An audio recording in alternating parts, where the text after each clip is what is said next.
Start. Okay. ఎప్పటినుంచో ఎన్ని సార్లు రికార్డ్ చేస్తున్నా పోతున్న క్లాస్ ఇది. ఇండియాస్ 101. ఈసారి మొత్తం ఒకేసారి చేసి అనవసరంగా అప్లోడ్ చేయడం వేస్ట్ అని అర్థమైంది. సో, పార్ట్స్‌గా మీకు ఒక 3 పార్ట్స్‌లో మొత్తం అప్లోడ్ చేసేస్తాను. ఇండియాస్ 101. సో, హోల్‌సేల్ అదే మొన్న నవంబర్ 24 రికార్డింగ్స్ దాంట్లో కూడా ఇది పెడుతున్నాను. ఇప్పుడు మే 24 రికార్డింగ్స్ దాంట్లో పెడతాను. ఇప్పుడు కొత్త ఫోల్డర్‌లో కూడా పెట్టబోతున్నాను. సో, మీ అందరికి ఇది అవైలబుల్‌గానే ఉంటుంది. సో, ఇండేస్ 101 ఏంటి standard? Ind AS 101 first time adoption of Indian accounting standards. ఏంటి సార్ అసలు ఈ స్టాండర్డ్? అసలు దీంట్లో దేని గురించి మనం డిస్కస్ చేయబోతున్నాం? చాలా ఈజీ స్టాండర్డ్. కాకపోతే కొంచెం నీట్‌గా మీరు విన్నప్పుడే జాగ్రత్తగా విన్నారనుకోండి చాలా ఈజీగానే ఉంటది. మళ్ళీ చెప్తున్నా, ఈ స్టాండర్డ్ వినాలని అనుకుంటే ముందు మీరు అన్ని స్టాండర్డ్స్ కంప్లీట్ చేసుకున్నాకనే ఈ స్టాండర్డ్ వినడం కుదురుతుంది. ఎందుకంటే మనం ఇందులో చాలా వరకు ఆ స్టాండర్డ్‌లో చెప్పాం గదా! ఈ స్టాండర్డ్‌లో చెప్పాం గదా! అనే మాట్లాడతాం. ఓకేనా? సో, మీకవన్నీ తెలియాలంటే, ఆ రిఫరెన్స్‌లన్నీ తెలియాలంటే ముందు మీరు అన్ని స్టాండర్డ్స్ కంప్లీట్ చేశాక లాస్ట్‌కి ఈ టాపిక్ మీరు నేర్చుకోండి. ప్రతిసారి మేము కూడా లాస్ట్‌లో చెప్పడం వల్ల ఇది దొబ్బేస్తుంది. సో, దానివల్లే మీకు మళ్ళీ మళ్ళీ చెప్తున్నా అన్ని స్టాండర్డ్స్ నేర్చుకున్నాకనే ఈ స్టాండర్డ్ నేర్చుకోండి. ఏంటి Ind AS 101 first time adoption of Indian accounting standards? ఏం లేదు. బేసిక్‌గా ఒక కంపెనీ ఉంది. ఆ కంపెనీ ఎప్పటినుంచో అకౌంటింగ్ స్టాండర్డ్స్ అంటే ప్రీవియస్ గ్యాప్ అంటే జనరల్లీ యాక్సెప్టెడ్ అకౌంటింగ్ ప్రిన్సిపల్స్ ప్రకారం అంటే ఒకప్పుడు ఇండ్ ఏఎస్ లేనప్పుడు ఏఎస్‌లే కదా ఉండేవి. సో, ఎప్పటిలాగానే ఏఎస్‌లు ఫాలో అవుతూ వచ్చింది. సడెన్‌గా దానికి మీరు ఇండ్ ఏఎస్ ఫాలో అవ్వాలి ఇకపైన అని చెప్పి మనం ఫస్ట్ ఇంట్రడక్షన్ టాపిక్‌లో నేర్చుకున్నాం కదా! ఇంత టర్నోవర్ దాటితే, ఇంత పెయిడ్ అప్ షేర్ క్యాపిటల్ దాటితే వాళ్ళు ఖచ్చితంగా ఇండ్ ఏఎస్ ఫాలో అవ్వాలి. ఎన్‌బీఎఫ్‌సీలు కూడా కొన్ని సార్లు ఇండ్ ఏఎస్‌లు ఫాలో అవ్వాలి. 2016 నుంచి అలాంటివన్నీ మాట్లాడుకున్నాం కదా! సో, మీరు ఇంట్రడక్షన్ టాపిక్‌లో ఉంటుంది మీకు. సో, మీరు సడెన్‌గా ఏఎస్‌ల నుంచి ఇండ్ ఏఎస్‌లు ఫాలో అవ్వాల్సొస్తుంది. ఇప్పుడు సరే చెప్పడం మీరు చెప్పేసారు బానే. ఇండ్ ఏఎస్ ఫాలో అవ్వాలి, ఇండ్ ఏఎస్ ఫాలో అవ్వాలని. ఆ ఇండేస్ ఫాలో అయ్యేటప్పుడు చాలా ప్రాబ్లమ్స్ వస్తాయి. సడెన్‌గా అంటే ఏఎస్ నుంచి ఇండేస్ షిఫ్ట్ అయ్యేటప్పుడు. ఏదైనా అంతే. మీరు ఒక దగ్గర నుంచి ఇంకో దగ్గరికి షిఫ్ట్ అవుతున్నారు. కొత్త ట్రీట్‌మెంట్ చేస్తున్నారు. మొత్తం అకౌంట్స్ అన్నీ వేరేలాగా మొత్తం మనం ప్రెజెంట్ చేస్తున్నాం అని అనేటప్పుడు ఖచ్చితంగా చాలా చాలా ప్రాబ్లమ్స్ వస్తాయి మనకి. ఓకేనా? అందులో భాగంగానే మేజర్ ప్రాబ్లమ్స్ ఆ మెయిన్ కన్వర్షన్ డేట్ రోజు ఏదైతే మనం ఆ ట్రాన్సిషన్ జరుగుతుందో ఏఎస్ నుంచి ఇండేస్‌కి ఆ రోజు గొప్ప ఇబ్బంది అవుతుంది. ఆ ఇబ్బంది ఏంటి సార్ అంటే, ఇప్పుడు ఫర్ సపోజ్ మీకు నీకు ఇండ్ ఏస్ చెప్పింది. మీరు 1/4/2006 నుంచి ఇండ్ ఏస్ ఫాలో అవ్వాలని చెప్పింది అనుకుందాం. ఇండియన్ అకౌంటింగ్ స్టాండర్డ్స్ ప్రకారం మీ పలానా కంపెనీ 1/4/2006 నుంచి మీరు ఇండ్ ఏస్ ఫాలో అవ్వాలని చెప్పింది. అంటే 2006, 7 ఫైనాన్షియల్ స్టేట్మెంట్స్ ఏవైతే ఉన్నాయో మీరవి ఏఎస్‌ల ప్రకారం తయారు చేయకూడదు. ఇండ్ ఏఎస్‌ల ప్రకారం తయారు చేయాలని చెప్పింది స్టాండర్డ్. అదే ఇండియన్ అకౌంటింగ్ స్టాండర్డ్స్ బోర్డ్ చెప్పింది. మీరందుకే ఇండ్ ఏస్‌లు ఫాలో అవుదామని ఫిక్స్ అయ్యారు. ఓకే. మీరు 2006, 7 ఫైనాన్షియల్ స్టేట్మెంట్స్ తయారు చేసేటప్పుడు, మీకు ఫైనాన్షియల్ స్టేట్మెంట్స్ అంటే ఆఫ్‌కోర్స్ బ్యాలెన్స్ షీట్, పీ&ఎల్ వేసేటప్పుడు పక్కనే కంపారిటివ్స్ అని లాస్ట్ ఇయర్ ఫిగర్స్ ఏస్తాం. అవునా కదా చెప్పండి? సో, 2006 అండ్ 7 ఫైనాన్షియల్ స్టేట్మెంట్స్ తయారు చేసేటప్పుడు 2005, 6 ఫైనాన్షియల్ స్టేట్మెంట్ ఫిగర్స్ అన్నీ కూడా నేను కంపారిటివ్ ఫిగర్స్‌గా ప్రెజెంట్ చేస్తాను. జనాలకి అర్థం అవ్వడానికి. ఓకే. లాస్ట్ ఇయర్ ఇంతుంది. ఈ ఇయర్ ఇంతెళ్ళింది. మీరు ఇంకా అంతకన్నా ఎక్కువ కూడా కంపారిటివ్ ఫిగర్స్ ఎయొచ్చు. కానీ జనరల్‌గా అందరూ మాక్సిమం టు మాక్సిమం అన్ని కేసెస్‌లో ఒక year comparative financial statements present చేయడానికి ట్రై చేస్తారు. ట్రై చేయాలి ఖచ్చితంగా వేయాలి. ఓకేనా? సో, 2006, 7 ఫైనాన్షియల్ స్టేట్మెంట్స్ ఓడు 2005, 6 ఫైనాన్షియల్ స్టేట్మెంట్స్ ఫిగర్స్ అన్ని కంపారిటివ్స్‌గా ప్రెజెంట్ చేస్తాడు. మీకు ఇండ్ ఏస్ ఎప్పటి నుంచి ఫాలో అవ్వమని చెప్పాను? 2006, 7 మొత్తం ఇండ్ ఏస్ ఫాలో అవ్వాలని చెప్పాను. 2005, 6 కూడా మీరు ఇండ్ ఏస్‌ల ప్రకారమే ప్రెజెంట్ చేయాలంట. 2006, 7 ఫైనాన్షియల్ స్టేట్మెంట్స్ ఇండియాస్ ప్రకారం మీరు తయారు చేసేటప్పుడు 2005, 6 ఫిగర్స్ ఏఎస్ఎల్ ప్రకారం ఎలా ప్రెజెంట్ చేస్తాను చెప్పండి. మీరు పక్కనే ఈ ఫిగర్‌కి ఇది కరస్పాండింగ్ ఫిగర్, ఈ ఫిగర్‌కి ఇది కరస్పాండింగ్ ఫిగర్ అని మీరు జనాలకి అర్థం అవ్వడానికే కదా కంపారిటివ్ ఫిగర్స్ ఇచ్చారు. మరి కంపారిటివ్ ఫిగర్స్‌లో ఒకటి ఫాలో అయ్యి ఒక పద్ధతి, మామూలు ఫిగర్స్‌లో ఇంకో పద్ధతి ఫాలో అయితే వాళ్ళు ఎలా కంపేర్ చేస్తారు చెప్పండి. అందుకనే 6, 7 ఫైనాన్షియల్ స్టేట్మెంట్స్ ప్రెజెంట్ చేసేటప్పుడు 5, 6 కంపారిటివ్ ఫిగర్స్ ఏవైతే ఇస్తారో ఆ 5, 6 కంపారిటివ్ ఫిగర్స్ కూడా ఇండేస్‌ల ప్రకారమే ఇవ్వాలి. సార్ అయితే ఈ 5, 6 కూడా ఇండేస్‌ల ఫిగర్ ప్రకారమే ఇవ్వాలి. మరిప్పుడు అసల ట్రాన్సిషన్ జరిగిందన్నారు కదా! ట్రాన్సిషన్ డేట్ ఏంటి? ఇప్పుడు ఈ 5, 6 కన్నా ముందు ఫిగర్స్ అన్నీ కూడా మీరెలా తయారు చేసుంటారు? ఏఎస్‌ల ప్రకారం తయారు చేసుంటారు. ఈడేమంటున్నాడంటే 5, 6ల ముందు ఫిగర్స్ అన్నీ ఏఎస్‌ల ప్రకారం తయారు చేసుంటారు కదా! అంటే అప్ టు మీరెప్పటి వరకు ఏఎస్‌ల ప్రకారం తయారు చేసుంటారు? 31 మార్చ్ 2005 వరకు. లేదా 1 ఏప్రిల్ 2005 వరకు ఏదైతే ఏంటి 2 ఒకటే కదా. 31 అంటే ఒక రోజు తేడా. 31 మార్చ్ 2005 వరకు మీరు ఏఎస్‌లు ఫాలో అవుతూ వచ్చారు. 5, 6 ఏమో మీరు ఏఎస్‌లే ఫాలో అయ్యారు. కానీ నేను ఇప్పుడు కంపారిటివ్ ఫిగర్స్ ఏసేటప్పుడు ఇండేస్‌ల ప్రకారం ఏస్తాను. 6, 7 ఎలాగో నేను ఇండేస్‌ల ప్రకారం తయారు చేయాలి. అవునా కాదా చెప్పండి? సో, ఈ 5, 6 ముందు ఫిగర్‌లన్నీ కూడా రెట్రోస్పెక్టివ్‌గా అమెండ్ చేసుకుంటూ అన్నింటిని ఇండేస్‌ల ప్రకారం తీసుకురావాలంట ఇక్కడికి.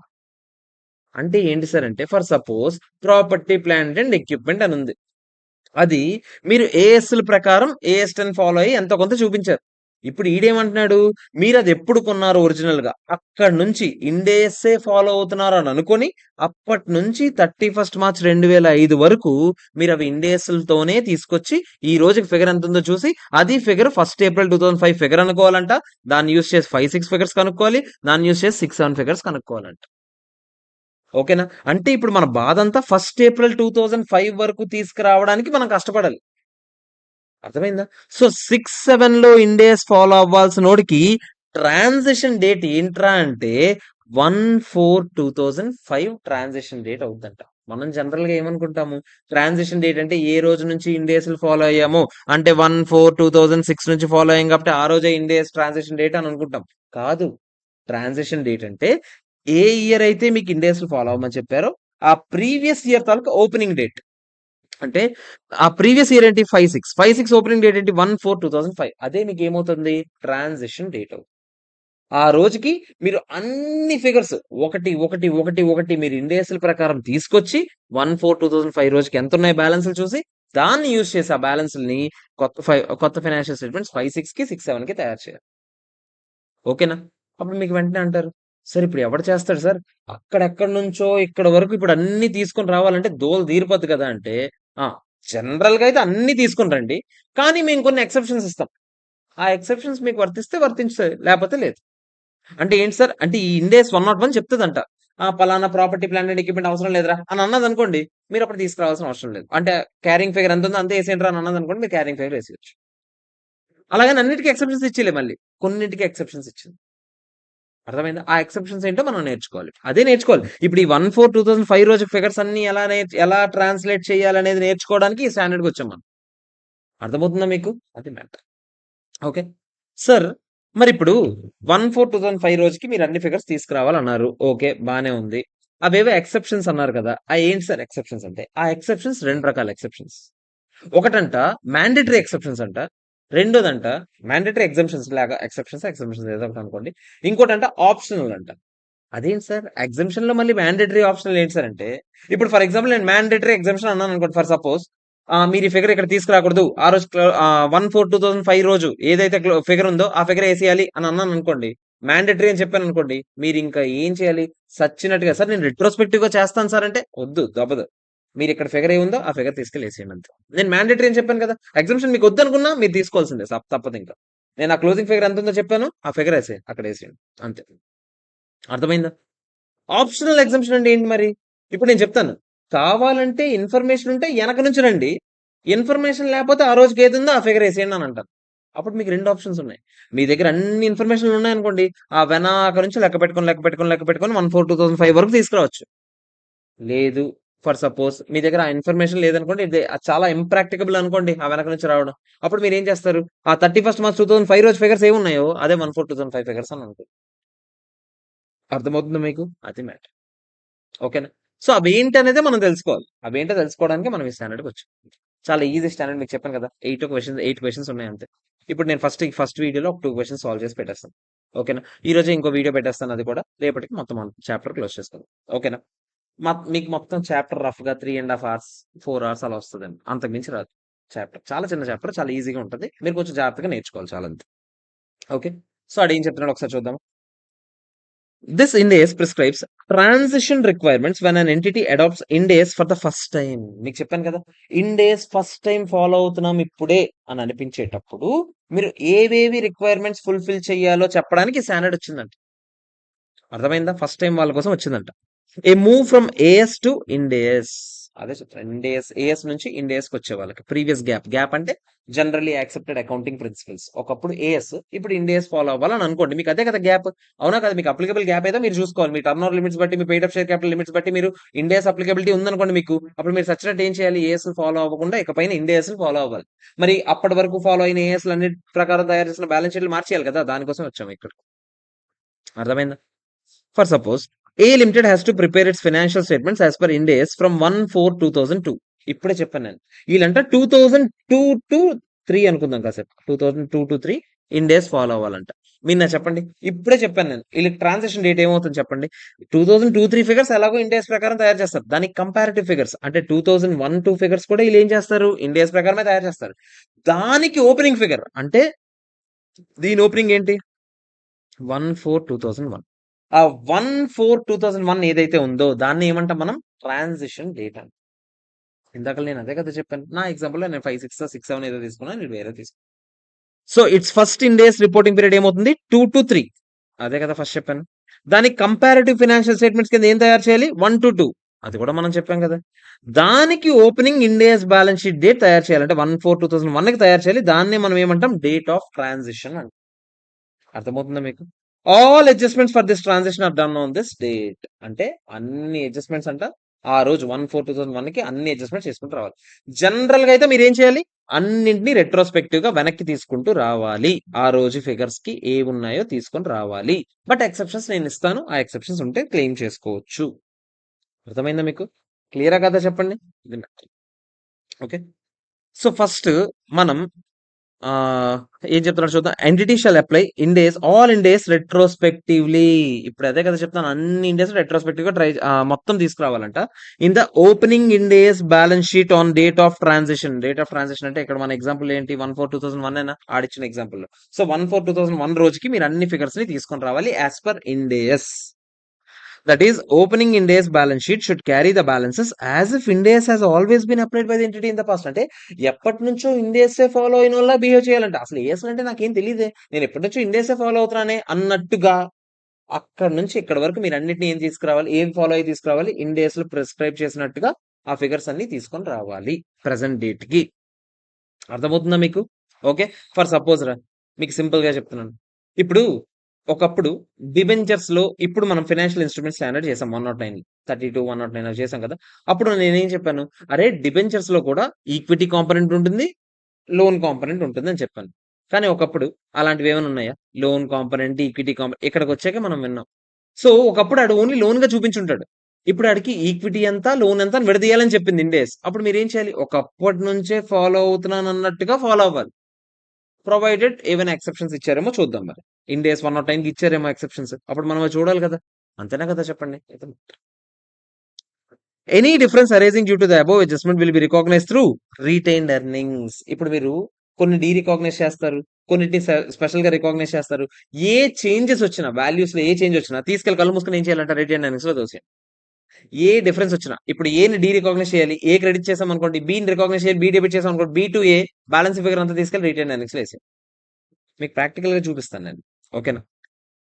ఆర్ ఓసీఐ కూడా కొన్నిసార్లు వేయాలంట. ఒకవేళ అది ఓసీఐ ఐటమ్స్ అయితే, ఓసీఐ గురించి మనం చదువుకున్నాం కదా. అదర్ కాంప్రహెన్సివ్ ఇన్కమ్ అంటే పిఎంఎల్ లాంటిది, కానీ పిఎంఎల్ కాదు. టెంపరీగా జరిగే చేంజెస్ అన్ని తీసుకొచ్చి అక్కడ వేస్తామా లేదా చెప్పండి. అలాంటివి ఏమైనా ఉంటే తీసుకొచ్చి మీరు ఎక్కడ వేస్తారంట? ఓసీఐలోనే రికాగ్నైజ్ చేయాలి. అర్థమవుతుందా? ఇది మ్యాటర్. ఇప్పుడు దీంట్లో కొన్ని మ్యాండేటరీ ఎక్సెప్షన్స్ ఉన్నాయంట. మీకు చెప్పాను కదా, ఎక్సెప్షన్స్ లో 2 రకాలు. ఒకటి మ్యాండేటరీ ఎక్సెప్షన్స్, ఇంకోటి ఏంటి? Optional exemptions. ఇప్పుడు మనం ఫస్ట్ ఈ రోజు ఈ 2 క్వశ్చన్స్ లో, ఇప్పుడు ప్రస్తుతానికి చేయబోయే వీడియోలో మనం నేర్చుకునేది ఏంటి? Mandatory exceptions. ఏంటో చూద్దామా mandatory exceptions. There are some mandatory exceptions to the retrospective application of Ind AS. ఏంటో అవి చూద్దాం. Mandatory exceptions. Estimates use previous estimates made as per AS. ఇప్పుడు కొన్ని ఎస్టిమేట్స్ ఉంటాయి, accounting estimates. For suppose useful life of the asset 20 years అని చెప్పారు. ఎప్పుడు asset కొన్నప్పుడు అనుకున్నాను అనుకోండి. ఇప్పటికీ మీరు ఏది వాడాలంట? ఆ 20 years అనుకునే వాడాలంట. అంటే ఈ రోజు కదా నేను ట్రాన్సాక్షన్ డేటు, ఈ రోజు మళ్ళీ ఫ్రెష్ గా చేసుకుంటాను అలా కాదు. మీరు ఒకప్పుడు ఏ ఎస్టిమేట్స్ వాడారో ఇప్పుడు కూడా అదే ఎస్టిమేట్స్ యూజ్ చేయాలి. అకౌంటింగ్ ఎస్టిమేట్స్ అవే యూజ్ చేయాలి. మళ్ళీ చెప్తున్నా, ఇది మ్యాండేటరీ. ప్రీవియస్ ఎస్టిమేట్స్ మాత్రమే యూజ్ చేయాలి. అంటే ఏఎస్ఎల్ ప్రకారం ఏ ఎస్టిమేట్స్ అయితే వాడారో ఇప్పటికీ కూడా మీరు అవే ఎస్టిమేట్స్ యూజ్ చేయాలి ట్రాన్సాక్షన్ జరిగిన రోజు. ట్రాన్సాక్షన్ జరిగిన తర్వాత మీరు ఏం చేసుకుంటారు, మీరు సావండి, మీ స్టాండర్డ్ ప్రకారం మీరు చేసుకోండి. నేను ట్రాన్సాక్షన్ జరిగే రోజు గురించి వచ్చాను, నేను ఇక్కడికి ఇండేస్ 101కి దాని గురించే మాట్లాడతాను. అర్థమవుతుందా? Measurement of financial asset and financial liabilities. దీనికి సంబంధించి ఒక పాయింట్ ఉంది, అది చదివేసి దానికి సంబంధించి ఒక క్వశ్చన్ ఉంది, అది కూడా చేసేద్దాం.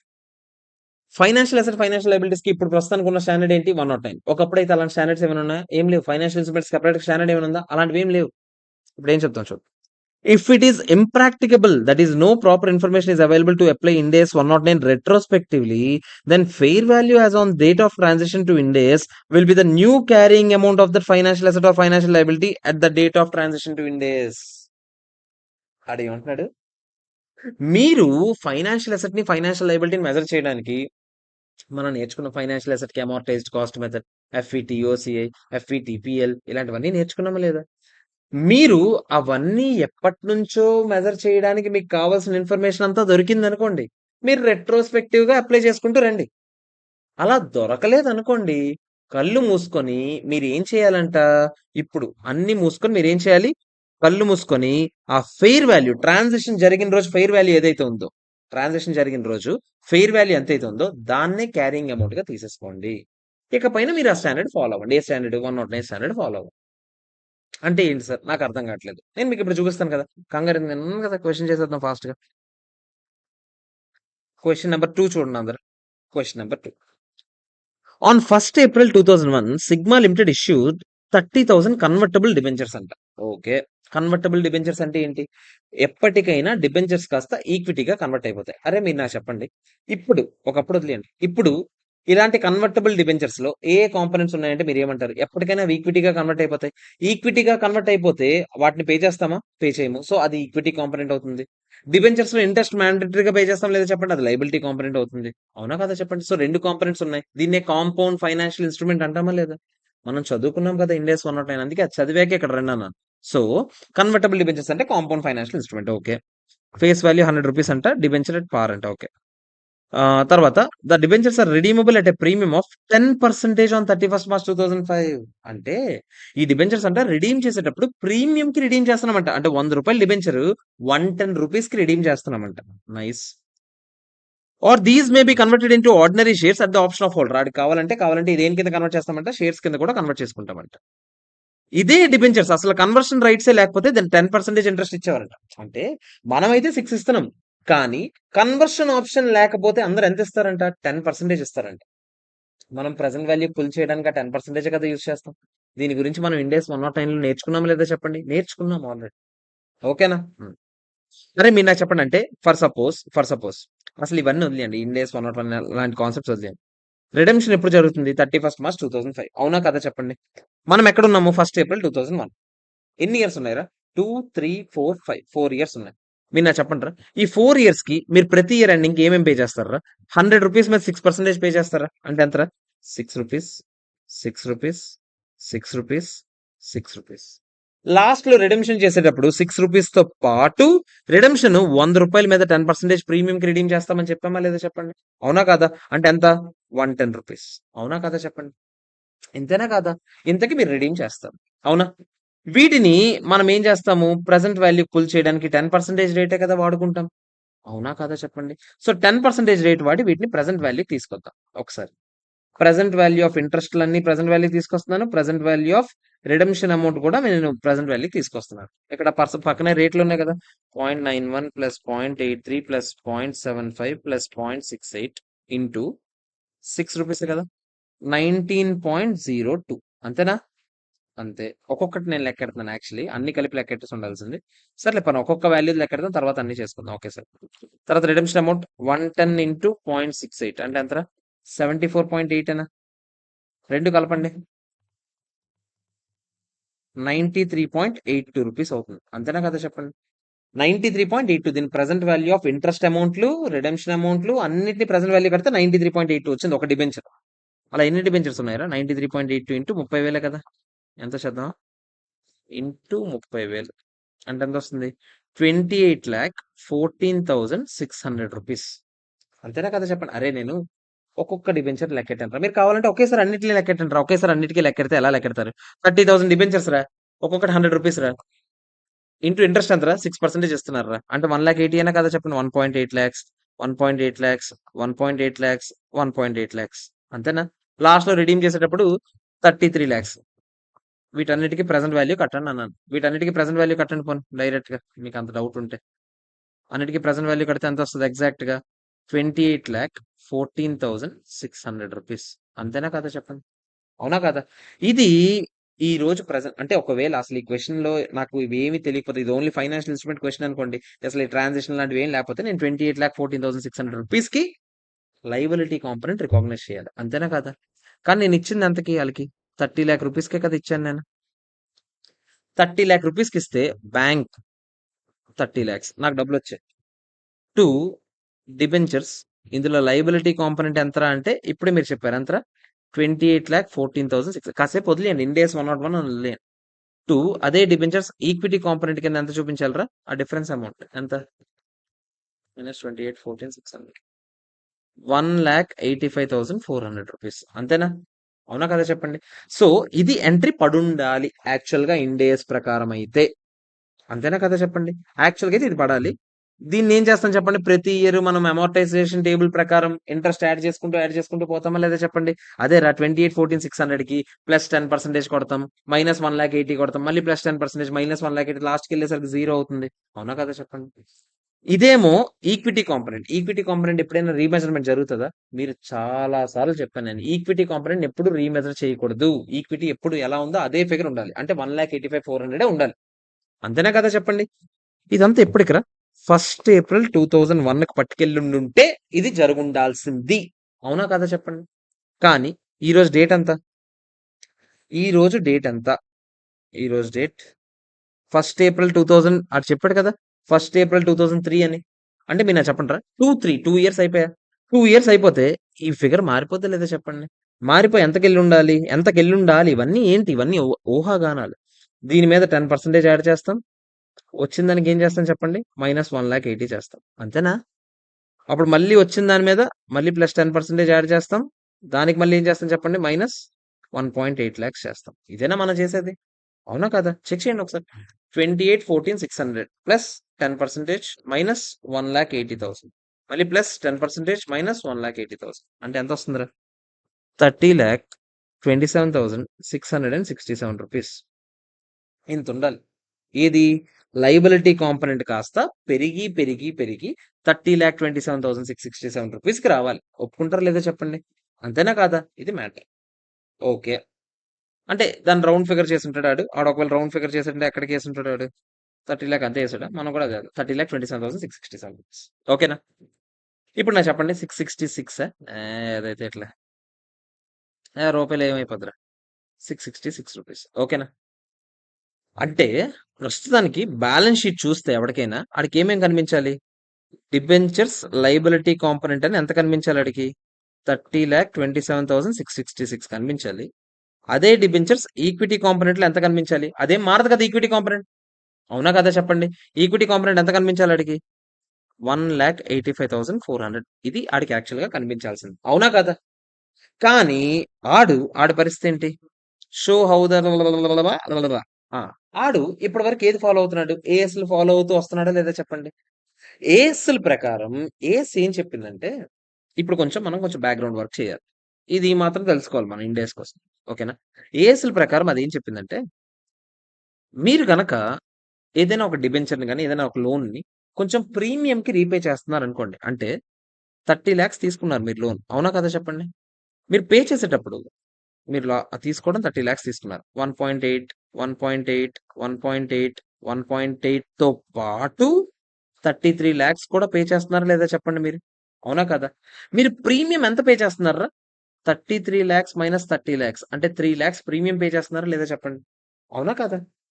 ఇది మీరు ఒప్పుకుంటారా లేదా చెప్పండి? 3 లాక్స్ మీరు ప్రీమియం రూపీస్ పే చేస్తున్నారు. అవునా? అప్పుడు ఏఎస్ ఏం చెప్తుందంటే, 3 లాక్స్ ప్రీమియం అమౌంట్ ఏదైతే ఉందో దాన్ని 4 ఇయర్స్‌కి ఈక్వల్‌గా స్ట్రెయిట్ లైన్ మెథడ్‌లో అమోర్టైజ్ చేసేయండి అని చెప్పింది. అంటే 3 లాక్స్ 4 ఇయర్స్ కలిపి కదా ప్రీమియం. అంటే 4 ఇయర్స్ డివైడ్ బై 4 ఇయర్స్ చేయండి. 3 లాక్స్ బై 4 ఇయర్స్ 75 75,000 అయినా కదా చెప్పండి?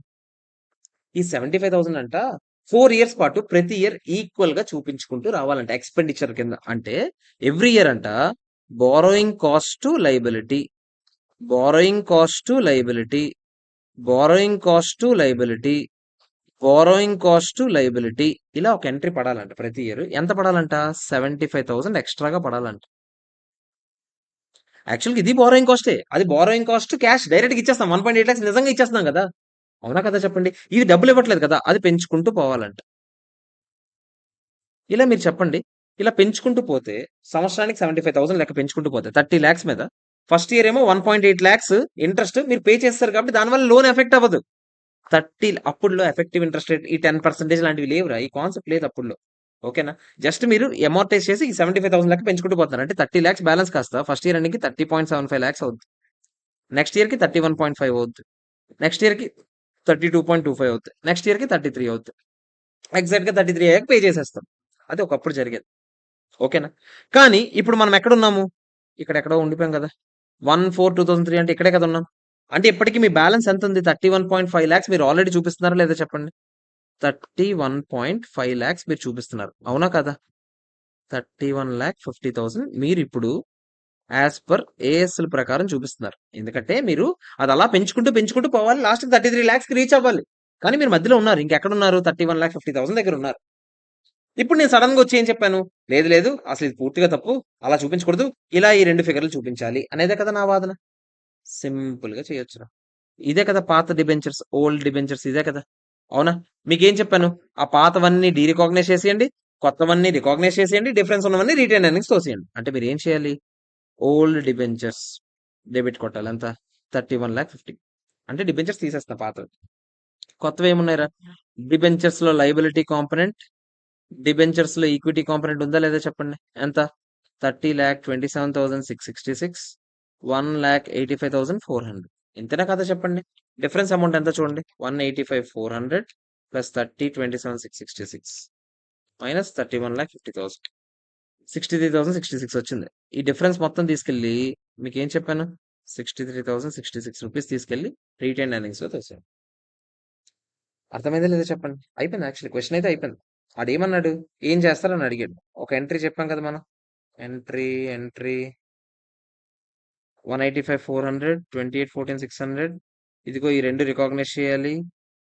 31,50,000 రికాగ్నైజ్ చేయాలి. డిఫరెన్స్ అమౌంట్ రీటైన్ ఎర్నింగ్స్ పంపించాలని చెప్పాను కదా. ఇదిగో రీటైన్ ఎర్నింగ్స్ డెబిట్ చేయాలి. ఆడ ఎంట్రీ రాయలేదురా.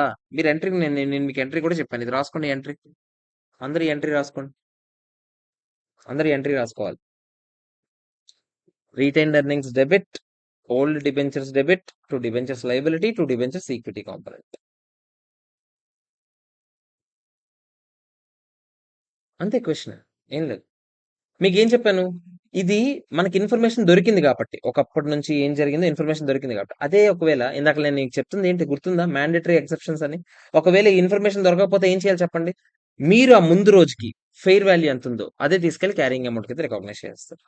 అంటే fair value of that loan ఎంత ఉందో చూస్తారు. ఆ fair value of that loan ఎంత ఉంటే అంతే ఏం చేస్తారు? క్యారింగ్ అమౌంట్ కింద చూపించేస్తారు. ఇకపైన మీరు ఏం చేస్తారు? ఫ్రెష్ గా లోన్ రికాగ్నైజ్ చేసుకుంటూ పోతారు. అర్థమైందా? ఇది మ్యాటర్. ఓకే. రాసుకున్నారు అందరూ? క్లియరా కాదా చెప్పండి? ఇదంతా సొల్లు. ఇప్పుడు నేను చెప్పిన సొల్లు ఇదంతా. ఓకేనా? మ్యాటర్. అర్థమైందా లేదా చెప్పండి? ఓకేనా కాదా? Clear are not? ఓకే కదా? ఇది మ్యాటర్.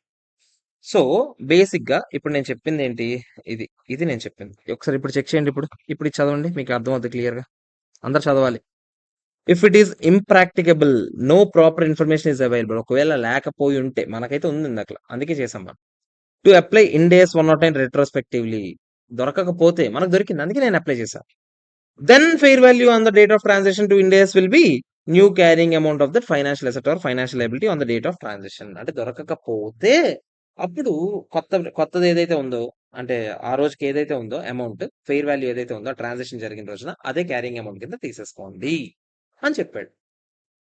అర్థమైందా లేదా చెప్పండి? ఓకేనా కదా? ఇది క్లియర్. ఇది ఫస్ట్ క్వశ్చన్. ఓకే. నెక్స్ట్ ఇంకొక చిన్న ఇది ఉంది. అదొకటి చేసేది. Okay. Loan received from government at less than market interest rates. ఇంకో మ్యాండేటరీ ఎక్సెప్షన్. ఇప్పుడు మనం మాట్లాడుతుంది గుర్తుందా? Mandatory exceptions. అందులో ఫస్ట్ ఏం చెప్పాను? ఎస్టిమేట్స్ అన్ని పాతవే వాడాలి అని చెప్పాను. ఎస్టిమేట్స్, అకౌంటింగ్ ఎస్టిమేట్స్ అన్ని పాతవే వాడాలని చెప్పాను. నెక్స్ట్ ఏం చెప్పాను? ఫైనాన్షియల్ ఇన్స్ట్రుమెంట్స్ ఏవైనా, అంటే ఫైనాన్షియల్ లైబిలిటీ అవనివ్వండి, ఫైనాన్షియల్ అసెట్ అవనివ్వండి, అవి పాత ఇన్ఫర్మేషన్ అన్ని ఉంటే పాత దగ్గర నుంచి లాక్కుంటూ రండి. పాత ఇన్ఫర్మేషన్ ఏవి లేకపోతే ఒకవేళ, అప్పుడు మీ దగ్గర ఉన్న లేటెస్ట్ ఫెయిర్ వాల్యూ, అదే లాస్ట్ రోజు ఆ ముందు రోజు ఫెయిర్ వాల్యూ ఎంతైతే ఉందో అదే క్యారింగ్ అమౌంట్ కింద తీసేసుకోండి. అర్థమైందా లేదా? ఓకేనా కదా? చెప్పండి. Clear? Next, loan received from government at less than market interest rate. దీని గురించి మనం ఇండియాస్ 20లో డిస్కస్ చేసాం, ఇండియాస్ 109లో కూడా డిస్కస్ చేసాం. గవర్నమెంట్ లోన్ ఇచ్చిందంట మీకు. ఆ లోన్ ఎంతకి ఇచ్చిందంట? మార్కెట్ ఇంట్రెస్ట్ కన్నా తక్కువ రేట్ ఆఫ్ ఇంట్రెస్ట్ లకి మీకు లోన్ ఇచ్చిందంట. నాకు చెప్పండి, మామూలుగా గవర్నమెంట్ లోన్ ఇచ్చింది అనుకోండి, నేను జస్ట్ లోన్ అని చూపించుకునేవాడిని, అసలు బాధే లేదు, ఇండియాస్ 109 ఫాలో అయ్యేవాడిని. అంతేనా కదా? చెప్పండి. అంటే ఇప్పుడు ఇకపైన అంటే ఇండియాస్ ఫాలో అయ్యే వాళ్ళందరూ ఏం చేస్తారు? మామూలుగా లోన్ ఇస్తే 109 ప్రకారం లోన్ ఎలా చూపించాలో ఫైనాన్షియల్ లైబిలిటీ కింద అలా చూపించుకుంటూ పోతారు. అంతేనా కదా? కానీ మార్కెట్ రేట్ కన్నా తక్కువ రేట్కి ఇచ్చిందంటే గవర్నమెంట్ మనకి అందులో ఈక్విటీ కాంపోనెంట్ కూడా ఉందా లేదా? చెప్పండి. ఏం లేదు. ఇందాకలు కూడా ఒకటి చూడండి, ఒక క్వశ్చన్. బయట మార్కెట్‌లో 10% ఇంట్రెస్ట్ రేట్ ఉంటే మీరు 6%కే తీసుకున్నారు. అవునా కదా? చెప్పండి. అంతేనా కదా? మార్కెట్‌లో 10 ఉన్నా మీరు 6కి తీసుకున్నారు కాబట్టి కొంత పోర్షన్‌ని మనం ఈక్విటీ కాంపోనెంట్ అని చెప్పామా లేదా? ఇది కూడా అంతే. గవర్నమెంట్ బయట మార్కెట్‌లో రేట్ ఆఫ్ ఇంట్రెస్ట్ కన్నా తక్కువ రేట్ ఆఫ్ ఇంట్రెస్ట్‌కి మీకు లోన్ ఇచ్చిందంటే గవర్నమెంట్ ఇంకేదో మీ దాంట్లో ఓనర్ లాగా బిహేవ్ చేస్తున్నట్టు. గవర్నమెంట్‌కి ఏం అవసరం మీ దగ్గర ఓనర్ లాగా బిహేవ్ చేయడానికి? గవర్నమెంట్ ఎందుకు తక్కువ రేట్ ఆఫ్ ఇంట్రెస్ట్‌కి ఇవ్వాలి? గవర్నమెంట్ ఓనర్‌షిప్ తీసుకుంటుంది ఆ కంపెనీలో. అంటే అలా అలా బిహేవ్ చేస్తుంది. తక్కువ రేట్ ఆఫ్ ఇంట్రెస్ట్‌కి మీకు లోన్ ఇస్తుంది. అంతేనా కదా? చెప్పండి. అవునా కదా? ఓనరే కదా అలా చేస్తాడు. సో, కొంచెం కాంపోనెంట్ ఈక్విటీ కాంపోనెంట్ ఉంది అన్నట్టుగా మనం ఇండియాస్ 20లో డిస్కస్ చేసాం. ఇక్కడ మళ్ళీ నేను చెప్పను అదంతా. ఇండియాస్ 20లో మీరు చదువుకోవాలి. అదే మీకు చెప్పాను. అందుకే ఆ స్టాండర్డ్స్ అయ్యాక ఇది వినండి. ఓకేనా? ఒకవేళ డౌట్ ఉంటే పాజ్ చేసుకొని ముందు అది వినేసి ఇక్కడ రండి. సో, ఇప్పుడు సరే, గవర్నమెంట్ తక్కువ రేట్ ఆఫ్ ఇంట్రెస్ట్‌కి ఇచ్చింది. అయితే ఇప్పుడు ఏంటి సార్? మళ్ళీ ఇప్పుడు ఇందాకలాగేనా? మళ్ళీ ఆ పాతవన్నీ లాక్కుంటూ వచ్చి అలాగే చేయాలా? ఆడేమంటాడు? మళ్ళీ చూద్దాం. మీ దగ్గర ప్రాపర్ ఇన్ఫర్మేషన్ ఉందనుకోండి. ప్రాపర్ ఇన్ఫర్మేషన్ ఉంటే అప్పటి నుంచి ఇప్పటి వరకు మీరేం చేయాలి? అన్నింటిని మళ్ళీ అసలు గవర్నమెంట్ స్టార్టింగ్‌లోనే నాకు లోన్ ఇచ్చినప్పుడే నా దగ్గర అన్ని ఇన్ఫర్మేషన్‌లున్నాయి. అప్పుడే నాకు అన్ని ఎఫెక్టివ్ రేట్లు అన్నీ తెలుసు. అప్పుడు నేను అక్కడి నుంచే నేను ఫైనాన్షియల్ లయబిలిటీ పోర్షన్ ఎంత, దీంట్లో గవర్నమెంట్ గ్రాంట్ పోర్షన్ ఎంత, ఇలా విడదీసేవాడిని. కానీ ఇప్పుడు అలా కాదు కదా! అవునా కదా? చెప్పండి. ఎందుకంటే ఒకవేళ ఇన్ఫర్మేషన్ అన్ని సార్లు దొరకొచ్చు, దొరకకపోవచ్చు. ఇన్ఫర్మేషన్ దొరకకపోతే అప్పుడు ఏం చేయాలి అంటే, ఇండియాస్ 109/20 రెట్రోస్పెక్టివ్‌గా ఇంప్లిమెంట్ చేయడానికి మీ దగ్గర ఇన్ఫర్మేషన్ లేకపోతే, then previous GAAP carrying amount shall be used as carrying amount of government loan in the opening Ind AS balance sheet on the date of transition. అంటే ప్రీవియస్ గ్యాప్ ఏంటి? ఏఎస్ అయినా కదా? చెప్పండి. ఏఎస్‌ల ప్రకారం అసలు గవర్నమెంట్ లోన్‌లో మీరు ఇంత పోర్షన్ ఇది, ఇంత పోర్షన్ ఇది అలాంటివేమన్నా ఉందా? గవర్నమెంట్ గ్రాంట్ అంటే ఫ్రీగా ఇవ్వాలి. గవర్నమెంట్ లోన్ అంటే అది మామూలు లయబిలిటీ అంతే. అంతే తప్ప గవర్నమెంట్ లోన్ తక్కువ రేట్‌కి ఇచ్చింది అంటే అందులో గ్రాంట్ ఉంది. అలా ఏం లేదు. ఒకప్పుడు అసలు గ్రాంట్‌లో అలాంటి కాన్సెప్టే లేదు. ఒకప్పుడు గవర్నమెంట్ గ్రాంట్ అంటే గవర్నమెంట్ గ్రాంట్ అంతే. లోన్ ఇచ్చిందా లోన్ అంతే. కొంచెం రీపే చేయాలంటే అది గ్రాంట్ ఎలా అవుతది చెప్పండి? అలాగనే ఉండేది ఒకప్పుడైతే. ఒకప్పుడు ఏఎస్ ఏఎస్ 12 ప్రకారం గవర్నమెంట్ గ్రాంట్స్ ప్రకారం ఒకప్పుడైతే ఇలాగే ఉండేది. ఇప్పుడు కదా ఇవన్నీ మాట్లాడుతున్నాం మనం. అవునా కదా? చెప్పండి. సో, ఇప్పుడు మీకేం చెప్తున్నాను నేను, మీరు అన్ని ఇన్ఫర్మేషన్‌లు ఉన్నాయనుకోండి, వెనక నుంచి అన్నీ లెక్క పెట్టుకొని రండి. నాకేం ప్రాబ్లమ్ లేదు. కానీ అన్ని ఇన్ఫర్మేషన్‌లు వెనక నుంచి మీకు దొరకకపోతే, మాక్సిమం దొరకదు ఎవడికి. అప్పుడు ప్రీవియస్ గ్యాప్ ప్రకారం, గ్యాప్ అంటే ఏంటి? Generally accepted accounting principles. Previous GAAP అంటే ఏంటి? ఏఎస్‌లు. ఏఎస్‌ల ప్రకారం ఎంతైతే క్యారింగ్ అమౌంట్ ఉందో, అదే అమౌంట్‌ని ఈ రోజు క్యారింగ్ అమౌంట్ అని చూపించండి. అంటే ఇండియాస్ ప్రకారం కూడా అదే అమౌంట్ అని అనుకోండి. అదేంటి సార్? అంటే ఏంటి సార్ మీరేంటంటున్నారు? అంటే మళ్ళీ అవన్నీ చేయక్కర్లేదా? చేయక్కర్లేదు. హ్యాపీ కదా! డైరెక్ట్‌గా లాస్ట్ గ్యాప్ ఏదుందో, లాస్ట్ గ్యాప్ ప్రకారం క్యారింగ్ అమౌంట్ ఎంతో అంతే చూపించండి. చూపించంట. And entity shall apply Ind AS 109 to measure such government grant after the date of transition అంట. అంటే ఈ రోజు క్యారింగ్ అమౌంట్ చూపించండి. ఇక పైన మీరు ఆ ఎఫెక్టివ్ ఇంట్రెస్ట్ రేట్ కాన్సెప్ట్ లాంటివి ఏవేవైతే తీసుకొస్తారో అన్నీ తీసుకురండి. సార్ నాకు ఒక్క ముక్క అర్థం కాలేదు సార్ మీరు ఏం చెప్పారంటే, ఏం కంగారు లేదు. నేనున్నాను కదా! ఆ క్వెషన్ చూద్దాం మీకు అర్థమైపోతుంది క్లియర్. ఓకేనా? ఏం కంగారు పడకండి. ఆ క్వెషన్ చూపిస్తాను మీకు క్లియర్‌గా అర్థమవుతుంది. ఓకే. అందరూ ఫస్ట్ క్వెషన్ ఓపెన్ చేయండి. Government of India provides loans to MSMEs at below market rate of interest. అంటే ఏంట్రా? గవర్నమెంట్ ఆఫ్ ఇండియా చిన్న చిన్న స్టార్టప్స్ కి తక్కువ రేట్ ఆఫ్ ఇంట్రెస్ట్ కి లోన్స్ ఇస్తుంది. బానే ఉంది. To fund the setup of new manufacturing facility. అంటే ఫస్ట్ అసలు తక్కువ రేట్ ఆఫ్ ఇంట్రెస్ట్ ఇస్తుందంటేనే ఇందులో లోన్ కాంపోనెంట్ ఉన్నట్టు ప్లస్ ఈక్విటీ కాంపోనెంట్ ఉన్నట్టు, అది మీరు ఫిక్స్ అయిపోండి. ఓకే. ట్రాన్సిషన్ డేట్ ఇచ్చాడు 1 April 2005 ట్రాన్సిషన్ డేట్. ఓకే. అంటే దాని అర్థం ఏంటి? 6-7లో ఫైనాన్షియల్ స్టేట్మెంట్స్ తయారు చేయాలేమో. అందుకే కదరా 6-7లో తయారు చేయాలంటే 5-6 కంపారిటివ్స్ తయారు చేయాలా? 5-6 కంపారిటివ్స్ తయారు చేయాలంటే 1/4/2005 రోజు మీరు అన్ని పాత ఫిగర్లు తీసుకొని రావాలి. దాన్ని ట్రాన్సిషన్ డేట్ అంటాం. మాట్లాడాం కదా దీని గురించి. Financial year 2000 to 2001, the company had received a loan of 2 crores at below market rate of interest. Under Indian GAAP, the company had accounted for the loan as equity and the carrying amount was 2 crores on the date of transaction. అంటే కంపెనీకి 2 కోట్లు loan ఇచ్చిందంట government. Loan ఇచ్చి government చెప్పిందంట 2009 రోజు నాకు repay చేసే 2.5 crores direct గా. Direct గా 2.5 క్రోర్స్ కట్టే. నీకు ఇంట్రెస్ట్ ఎంత కూడా చెప్పలేదు. ఇవ్వడం ఎప్పుడు ఇచ్చారు? ఎప్పుడు లోన్ ఇచ్చారు? డేట్ డేట్ డేట్ ఇవ్వడం 2000-2001 అంటే 2000-2001లో మనకి లోన్ ఇచ్చారు. కాసేపు అందరం 1/4/2000 అనుకుందాం. కాసేపు అనుకుందాం. 1/4/2000 రోజు మనకు లోన్ ఇచ్చారు. 2 కోట్లు లోన్ ఇచ్చారు. అవునా? 1/4 ఎప్పుడు కట్టమన్నారు మనకి? మళ్ళీ 31st March 2009 రోజు. 31st March 2009 అంటే 1, 2, 3, 4, 5, 6, 7, 8, 9 ఇయర్స్ లోన్. 9 ఇయర్స్ తర్వాత మీరు ఎంత రీపే చేయాలంటే గవర్నమెంట్ కి మళ్ళీ 2.5 క్రోర్స్ రీపే చేయాలంట. మధ్యలో ఇంట్రెస్ట్ ఏం వద్దని ఇస్తుంది గవర్నమెంట్. డైరెక్ట్ గా 2.5 క్రోర్స్ రీపే చేసేయండి అని చెప్పింది. ఓకే. బానే ఉంది. మనం అంటే ఏం చేసామంటే ప్రీవియస్ గ్యాప్ అంటే ఏసుల ప్రకారం మనం చూపించామంట ఈ లోన్ తీసుకెళ్లి ఈక్విటీ రూపంలో చూపించాలి. అసలు చండాలం అసలు ఆ కాన్సెప్ట్. అందుకే ఇప్పుడు అది లేదు. అలాగే ఇప్పుడు ఇండియాస్ ఫాలో అవుతున్నాం కదా. లోన్ ఈక్విటీ అని ఎందుకు చూపిస్తాను చెప్పండి? లోన్ లో కొంత పోర్షన్ ఈక్విటీ అవ్వచ్చేమో, అఫ్ కోర్స్ ఒప్పుకుంటాను. బట్ లోన్ ఈక్విటీ ఎలా అవుతుంది చెప్పండి? మొత్తం లోన్ ఈక్విటీ అయిపోద్దా? రీపేమెంట్ ఈక్విటీ అంటే ఏంటి? రీపేమెంటే ఎక్స్పెక్ట్ చేయని వాటిని ఈక్విటీ అంటాం. అంతేనా కదా? కంపెనీలో ఈక్విటీ షేర్ హోల్డర్ ఎవరిని అంటాం? వాడి షేర్ తాలూకా అమౌంట్ మీద రీపేమెంట్ ఎక్స్పెక్ట్ చేయడాడు. ఆడు ఓనర్ లాగా బిహేవ్ చేస్తాడు. ఎంత రిస్క్ అయినా పర్లేదు అన్నట్టు వచ్చాడు. అలాంటి వాళ్ళని మనం ఈక్విటీ అంటాం. అంతేనా? ఇక్కడ గవర్నమెంట్ చెప్పింది నాకు. ఏమని చెప్పింది? 31st March 2009 నాకు 2.5 కోట్లు కట్టేయాలి అని చెప్పింది. ఓకే. 2.5 కోట్లు కట్టేస్తాము. మధ్యలో ఏ ఇంట్రెస్ట్ వద్దనేసింది. బట్ కట్టమని చెప్తుందా లేదా? 2009 అయితే ఏంటి? 2039 అయితే 2239 అయితే ఏంటి? ఎప్పుడో ఒకసారి కట్టమని చెప్పిందా లేదా? కట్టమని చెప్తే గవర్నమెంట్ డబ్బులు ఎక్స్పెక్ట్ చేస్తున్నట్టే. ఎక్స్పెక్ట్ చేస్తున్న వాటిని లయబిలిటీ అంటామా? ఈక్విటీ అంటామా? లయబిలిటీ అనాలి. మనం లయబిలిటీ కింద రికగ్నైజ్ చేయాలి. ఆడేం చేశాడంట? ఈక్విటీ కింద చూపించాడంట 2 కోట్లు. ఆడిష్టం ఆడెలాగో మనకెందుకు? బ్యాంక్ టు ఈక్విటీ అని చూపించాడు ఆడు. ఓకే. మనం ఇప్పుడైతే ఆ ఈక్విటీని తీసేయాలి. అదైతే పక్కా కదా? అవునా కదా చెప్పండి? మనం కొత్తగా చూపించాలి. ఆడేం చెప్పాడు? Company has been advise to కంపెనీకి ఏదో చెప్పారంట. వాళ్ళ పక్కనోళ్ళు ఏదో చెప్పారు. మనకెందుకు ఆళ్ళ పక్కనోళ్ళు ఏం చెప్తే మనం ఇప్పుడు ఏం చేయాలో అది చేద్దాం. మీరు నాకు చెప్పండి. 2 కోట్లు మీకు చెప్పాను. అన్ని ఇన్ఫర్మేషన్‌లు ఉండుంటే నేను ఆ ఎనాక నుంచి వచ్చుండేవాడిని. అన్ని ఇన్ఫర్మేషన్‌లు ఏమైనా ఇచ్చాడా నాకు? ఏమి ఇవ్వలేదు ఇన్ఫర్మేషన్. వెనాక నుంచి అప్పుడు గవర్నమెంట్ ఏం మాట్లాడుకున్నాం, టర్మ్స్ ఏంటి, కండిషన్స్ ఏంటి అవేం చెప్పలేదు. ఇప్పుడు నేను మీకేం చెప్పాను?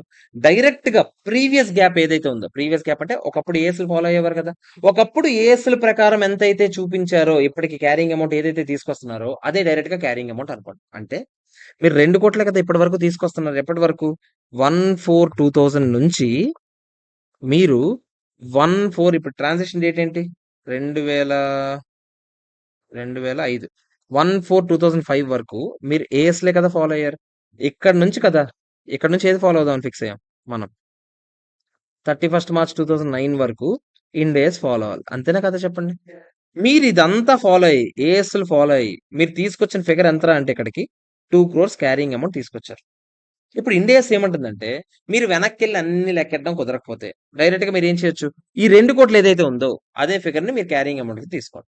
అంటే మీరు ఇనీషియల్‌గా క్యారింగ్ అమౌంట్ ఎంత చూపించాలి? క్యారింగ్ అమౌంట్ ఆఫ్ లోన్ ఎంత చూపించాలి డైరెక్ట్‌గా? 2 క్రోర్స్. మీరు కూడా ఏం చూపిస్తున్నారు? 2 క్రోర్స్. కాకపోతే మీరెక్కడ చూపించారు? ఈక్విటీలో చూపించారు. నేనెక్కడ చూపించమన్నాను? లోన్‌లో చూపించమన్నాను. అంతేనా కదా చెప్పండి? So, simple. ఏం లేదు. ఈక్విటీని డెబిట్ కొట్టేస్తాం 2,00,00,000కి. లోన్ క్రెడిట్ కొడతాం 2,00,00,000కి. అయిపోయింది. అయిపోయింది సమ్ యాక్చువల్లీ. మన ట్రాన్సిషన్ డేట్ రోజు ఏం జరిగిందిరా అని అడిగాడనుకోండి, ఇదే జరిగింది యాక్చువల్‌గా. ఒక్క నిమిషం ఉండండి. ఛార్జింగ్ అయిపోయింది.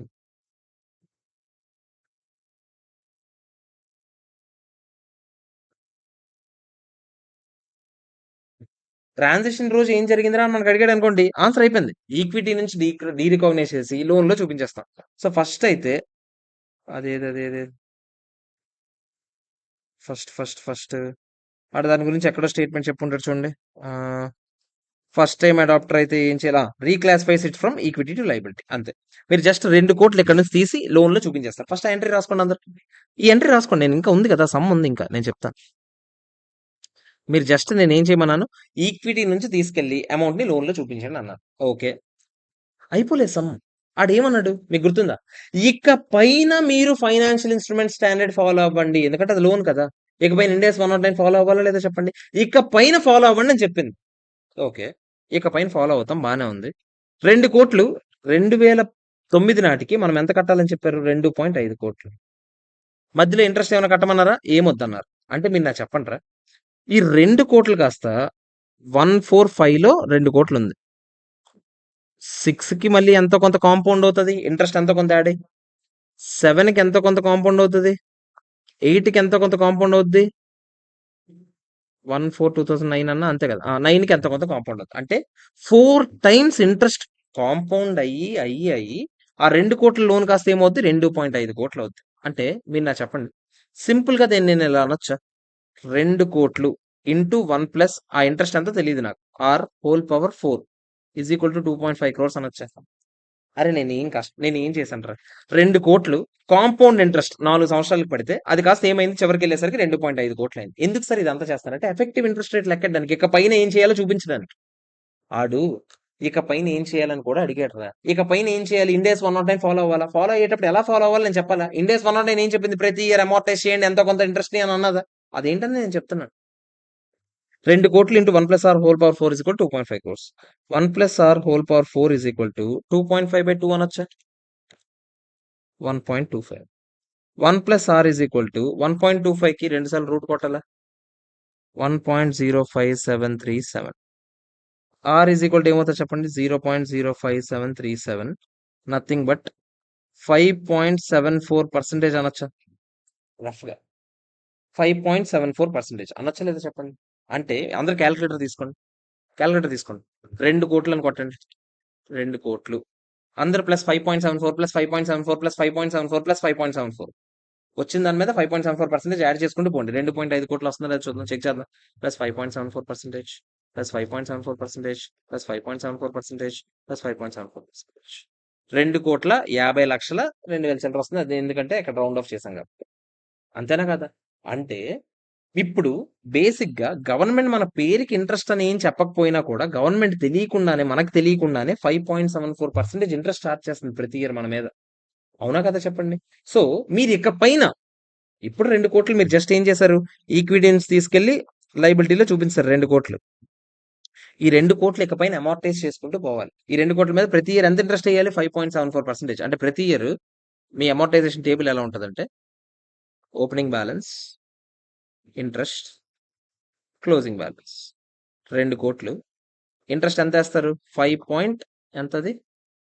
74% యాడ్ చేసుకుంటే క్లోజింగ్ బ్యాలెన్స్ వస్తుంది. 2,00,00,000 మీద అందరూ 5.737% రఫ్ రౌండ్ ఫిగర్ నేను 5.737 అని ఏసాను అనుకోండి. ఎగ్జాక్ట్ ఫిగర్ ఏసాను అనుకుంటారా? 5.737% అని. అప్పుడు ఏమవుతది చెప్పండి? 2 క్రోర్స్ మీద అంత అమౌంట్ ఎయండి. 1,11,47,400 రూపీస్. క్లోజింగ్‌కెళ్ళేసరికి 2,11,47,400 రూపీస్. మళ్ళీ నెక్స్ట్ ఇయర్‌కి 2,11,47,400 రూపీస్. దాని మీద ఎంతేస్తారు మళ్ళీ? 5.737% ఎంతొస్తుంది? 12,13,226 రూపీస్. మళ్ళీ దానికి 2,11,47,400 యాడ్ చేసి ఇంటూ ఈ ఫిగర్ ఇక్కడ రాస్తున్నాను. 2,23,60,626 రూపీస్. 2,23,60,626 రూపీస్. దీని మీద మళ్ళీ 5.37%. 5.737 కదా! ఎంతవుతుంది? 12,82,829. మళ్ళీ దానికి 223,60,626 ఎంతవుతుంది? 2,36,43,455. క్లోజింగ్‌కెళ్ళేసరికి ఏమవుతుంది? 2,36,43,455. బ్యాలెన్సింగ్ ఫిగర్ ఏసేస్తున్నాను నేను. ఓకేనా? 13,56,545. నేను బ్యాలెన్సింగ్ ఫిగర్ ఏసేస్తున్నాను. మీకు ఎగ్జాక్ట్‌గా అంతే రాకపోవచ్చు. ఎగ్జాక్ట్‌గా అయితే ఎంతొస్తుంది? ఎగ్జాక్ట్‌గా అయితే 425 వస్తుంది. నేను 545 ఏసాను. రౌండ్ ఆఫ్ ఏసాను. ఓకేనా? ఇంతేనా కదా చెప్పండి? సో ఇలా మీరు మీ ఇంట్రెస్ట్‌ని రికాగ్నైజ్ చేసుకుంటూ పోవాలి. అంటే ప్రతి ఇయర్ మీ ఎంట్రీ ఏం పడతదో తెలుసా? ఫస్ట్ ఇయర్ ఎండింగ్‌లో. ఫస్ట్ అయితే మీకు ఫస్ట్ ఎంట్రీ ఏంటి? ఈక్విటీ నుంచి తీసుకెళ్ళి లయబిలిటీలో ఏసేశారు. ఎంత? 2,00,00,000, 2,00,00,000. నెక్స్ట్ ఇయర్ ఎండింగ్‌లో ఇంట్రెస్ట్‌కి ఎంట్రీ పడతది. ఇంట్రెస్ట్ ఫైనాన్షియల్ లయబిలిటీ ఎంత? 11,47,400. అలా ప్రతి ఇయర్ ఇంట్రెస్ట్‌కి ఎంట్రీలు పడి, పడి, పడి అది 1, 2, 3 ఇయర్స్ ఇలా పడి లాస్ట్‌కి 2,50,00,000 మనం గవర్నమెంట్‌కి కట్టాలా? అప్పుడు ఎంట్రీ ఏం పడతది? ఫైనాన్షియల్ లయబిలిటీ టు క్యాష్ ఎంత? 2.5 క్రోర్స్, 2.5 క్రోర్స్. ఇలా మీ ఎంట్రీ క్లోజ్. అర్థమైందా లేదా చెప్పండి? ఓకేనా? డౌట్ ఉన్నోళ్ళు ఇక్కడ పాజ్ కొట్టి ఫస్ట్ ఇక్కడ రాసేసుకోండి ఫస్ట్. ఇది రాసేసుకోండి పాజ్ కొట్టి. ఓకే. క్లియర్? ఇప్పుడు చూపిస్తా. ఇప్పుడు ఆడు కూడా ఏం చెప్పాడు? ఇదిగో చూడండి. ఇంట్రెస్ట్ షెడ్యూల్ ఏసాడా లేదా చెప్పండి? ఏసి ఇదిగో 11,48,000, 12,13 చెప్పానా లేదా మనం కూడా అదే. అంతేనా కదా? ఆడ 5.7 ఎంతొచ్చింది ఆడికి ఎఫెక్టివ్ రేట్? 5.74% వస్తుంది. మనం ఏం చేసాం? 5.737 అని తీసుకున్నాం. మనం ఇంకా నీట్‌గా డీటెయిల్‌గా తీసుకున్నాం రా. ఓకేనా? ఆడ ఎలా లెక్కెట్టాడు అది? అదే డైరెక్ట్‌గా ఇలా ఈ ఫార్ములా ఏసాడు. నేను మీకు సింపుల్‌గా చెప్పాను కదా! మామూలుగా ఆలోచించండి. 2,00,00,000 కాంపౌండ్ ఇంట్రెస్ట్ యాడ్ అయ్యి, యాడ్ అయ్యి, యాడ్ అయ్యి 2.5 అయింది. ఒకవేళ ప్రతి ఇయర్ రీపేమెంట్ ఉందనుకోండి ఇలా చేయలేరు మళ్ళీ. అప్పుడు ఎఫెక్టివ్ ఇంట్రెస్ట్ రేట్ అంటే ఐఆర్ఆర్ క్యాలిక్యులేట్ చేయాలి. నేను మీకు ఎఫ్ఆర్‌లో ఈ సమ్స్ చెప్పేటప్పుడు చెప్పాను. ఫైనాన్షియల్ ఇన్‌స్ట్రుమెంట్స్‌లో చెప్పాను. క్లియర్‌గా చెప్పాను ఫైనాన్షియల్ ఇన్‌స్ట్రుమెంట్స్ ఐఆర్ఆర్ ఎలా లెక్కెట్టాలి ఏంటని. డౌట్ ఉంటే ముందు అది చూడండి. అది చూసాక ఇది చూడండి. ఓకేనా? ఇక్కడైతే రీపేమెంట్ లేదు కాబట్టి సింపుల్‌గా తేలిపాను. అర్థమైందా? ఇది మ్యాటర్. ఓకే. క్లియర్? ఇది ట్రాన్సాక్షన్ రోజు మీరు చేయాల్సిన అకౌంటింగ్. ఇంకో అకౌంట్. అర్థమైందా లేదా? క్లియరా కాదా చెప్పండి? ఓకేనా కదా? ఎవరికైనా ఏమైనా డౌట్ ఉందా? క్లియర్? ఓకే. సో, ఇంతే. ఈ వీడియోలో అయితే మీకు ఈ 2 క్వెషన్‌లు పెడుతున్నాను నేను. మొత్తం ఎన్ని క్వెషన్స్ ఉన్నాయో మనకు చూద్దాం ఒకసారి.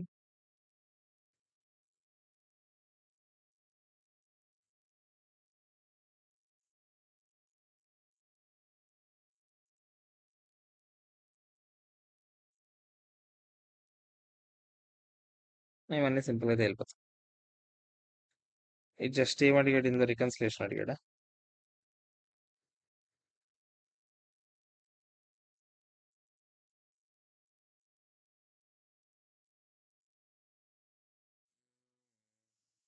ఇవన్నీ నేను చూపిస్తాను. ఇవన్నీ మిగతా క్వెషన్స్ అయ్యాక మనం డిస్కస్ చేద్దాం. ఓకేనా? సో, ఇది ఫస్ట్ వీడియో. ఇందులో మీకు 2 క్వెషన్స్ ఉన్నాయి. First question, second question. మీకు సింపుల్‌గా ఇందులో నేర్చుకుంది ఏంట్రా ఒకసారి రివైజ్ చేసుకుందాం అని అనుకుంటే, నేనేం చెప్పానంటే ఇండ్ ఏఎస్ 101 బేసిక్‌గా ఎప్పుడు ఫాలో అవుతాం మనం? ఏఎస్‌ల నుంచి ఇండ్ ఏఎస్‌లకి కన్వర్ట్ అయ్యేటప్పుడు అంటే మారేటప్పుడు ఏఎస్ నుంచి ఇండ్ ఏఎస్‌లకి మారేటప్పుడు ఆ ఫస్ట్‌లో మారేటప్పుడు ఆ కన్వర్షన్ రోజున కొంచెం అకౌంటింగ్ ట్రీట్మెంట్ చేయాల్సి ఉంటది. అంటే ఆ రోజునే సార్ ట్రాన్సాక్షన్ డేట్ అంటాం కాదు. ఆ రోజున ట్రాన్సాక్షన్ డేట్ అనం. ఏ రోజు నుంచి అయితే మీరు ఇండ్ ఏఎస్‌లు ఫాలో అవ్వాలో ఆ ముందు ఇయర్ కంపారేటివ్ ఫిగర్స్ తయారు చేయాలి. ఆ ముందు ఇయర్ ఫిగర్స్‌కి ఓపెనింగ్ డేట్ అదే మీకేమవుతుంది? ట్రాన్సాక్షన్ డేట్ అవుతుంది. ఆ రోజుకి మీరన్నిటిని ఏం చేయాలి? మామూలుగా అయితే ఏం చేయాలి? ఎక్సెప్షన్స్ పక్కన పెడితే అన్ని items line by line items అన్నింటినీ ఒకప్పుడు వాల్యూ నుంచి ఇప్పటి వాల్యూ వరకు ఇండేసే స్టార్టింగ్ నుంచి నువ్వు ఫాలో అయ్యి ఉంటే ఏం జరుగుండేది అనేటట్టుగా అన్నింటినీ తీసుకొచ్చి ప్రజెంట్ వాల్యూ తీసుకురావాలి. అదే ఆ ట్రాన్సాక్షన్ డేట్ రోజుకి తీసుకురావాలి ఇండేసుల ప్రకారం. కానీ కొన్నిసార్లు కొన్ని ఐటమ్స్‌కి ఎక్సెప్షన్స్ ఇస్తాం. అందులో నేను ఇప్పుడు డిస్కస్ చేసింది మ్యాండేటరీ ఎక్సెప్షన్స్. ఏంట్రా మ్యాండేటరీ ఎక్సెప్షన్స్ అంటే ఎస్టిమేట్స్ అన్నీ కూడా అకౌంటింగ్ ఎస్టిమేట్స్ అన్నీ కూడా ఒకప్పుడు ఏవైతే వాడారో అవే ఎస్టిమేట్స్ ఫాలో అవ్వాలి. తర్వాత నేనేం చెప్పాను? రెండిటి గురించి చెప్పాను. ఒకటి financial liability and financial equity. జనరల్‌గా మీరు ఫైనాన్షియల్ ఇన్‌స్ట్రుమెంట్ స్టాండర్డ్ ప్రకారం రికాగ్నైజ్ చేయాలి. మీ దగ్గర అన్ని ఇన్ఫర్మేషన్‌లు ఒకప్పటి దగ్గర నుంచి ఇప్పటి వరకు ఇన్ఫర్మేషన్‌లు ఉన్నాయనుకోండి. అప్పటి నుంచి ఇప్పటి వరకు ఏంట్రా పరిస్థితి అని లెక్కెట్టుకుంటూ రండి. కానీ ఇన్ఫర్మేషన్ లేవనుకోండి. ఆ ముందు రోజు ఫెయిర్ వాల్యూ ఏదైతే ఉందో, ఆ ఫెయిర్ వాల్యూనే క్యారింగ్ అమౌంట్ అనుకుంటారు అని చెప్పాను. ట్రాన్సాక్షన్ డేట్ ముందు రోజు ఫెయిర్ వాల్యూ ఏదైతే ఉందో అదే క్యారింగ్ అమౌంట్ అనుకోండి. సమ్ స్టార్ట్ చేసేయండి అని చెప్పాను. ఓకేనా? అది మనం మాట్లాడాం. తర్వాత గవర్నమెంట్ గ్రాంట్స్ ఏవైనా తక్కువ రేట్ ఆఫ్ ఇంట్రెస్ట్ ఇస్తే, అందులో గ్రాంట్ అమౌంట్ ఉంటది. తర్వాత ఇంకోటేంటి లోన్ అమౌంట్ ఉంటది. ఆ రెండిటిని విడదీయాలి మామూలుగా అయితే. ఇకపైనైతే మామూలుగా ఇప్పటి నుంచి అయితే విడదీయాలి. మీ దగ్గర అన్ని ఇన్ఫర్మేషన్‌లు ఉన్నాయనుకోండి, అప్పటి నుంచి ఇప్పటి వరకు అలాగే చేయండి. కానీ ఇన్ఫర్మేషన్‌లే లేవనుకోండి, మీరప్పుడు ఏం చేయాలి? అన్నీ మూసుకొని మీరేం చేయాలి? ఆ ముందు రోజుకి క్యారీయింగ్ అమౌంట్ ఏదైతే ఉందో, ఒకప్పుడు ఏఎస్ఎల్ ప్రకారం క్యారీయింగ్ అమౌంట్ ఏదైతే ఉందో, ఆ క్యారీయింగ్ అమౌంట్‌లకి జస్ట్ మీరన్నిటిని ఏం చేయాలి? రీక్లాసిఫై చేసేయాలి అన్నిటిని. ఆ రీక్లాసిఫై చేసేటప్పుడు ఇకపైన వన్స్ రీక్లాసిఫై చేశాక ఇకపైన ఇండ్ ఏస్ 109 ప్రకారం ఎలా రికాగ్నైజ్ చేయాలో అలా చేయాలి. దానికోసం ఎఫెక్టివ్ ఇంట్రెస్ట్ రేట్ లెక్క పెట్టాలి. అది ఈ సమ్‌లో ఈజీగా మనం లెక్క పెట్టేసాము. కానీ అన్ని సమ్‌ల్లో అంత ఈజీగా తేలదు. ఐఆర్ఆర్ లెక్క పెట్టాల్సొస్తదని చెప్పాను. దాని గురించి మీరు ఆ చాప్టర్‌కెళ్ళాలి. ఆ చాప్టర్ నేర్చుకున్నాకే ఆ క్వెషన్స్ మీకు అర్థమవుతాయి. ఓకేనా కదా చెప్పండి? ఇది మ్యాటర్. క్లియర్? ఇంతటితో ఫస్ట్ వీడియో సమాప్తం. Bye friends. Bye bye.